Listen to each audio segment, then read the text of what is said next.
ريال من نيجة. اي طرت قريات النجران هنا. نجران هنا؟ اي والله انا قبل سيارتي يدرون قدامنا 10 ايام، هذا ولد منقول هناك قدامنا 10 ايام. وقال ناجح نسيبي قال متى تمشون للنجران؟ انا ولدي ناجح نسيبي رجل بنتي. قلت والله يمكن نمشي الصبح. قال وش عايز تمشي؟ قلت على سيارتي 200 نمشي عليها على طريق حفر والناس اعرفها كلها، وكل ما اجي فيضها اسوي لي قهوه واستانس. قدامنا 10 ايام. قال بالطلاق بنتك ما تروح عليها، وش رايك؟ اعوذ بالله من الشيطان. يا ابن حال قال لا خير بالطياره، تروح سياره تعرض 3000 كيلو تقريبا. تعرض للدعم والسيارات خايفا علي هو. صادق والله. قلت يا ابن حال طلت بنتي، يلا انا متوذر منها قبل طلت. ما فيها حاجه.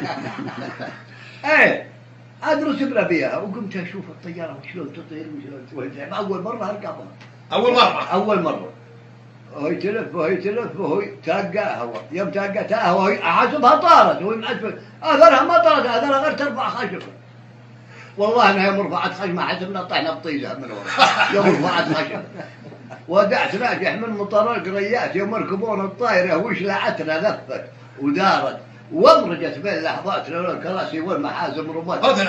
ضربنا حمر العابي خواجات زغر العيون وجيهم هولتنا. جانا نضيف قال وش في خدمات؟ قلت نزلونا بطولنا موجعتنا.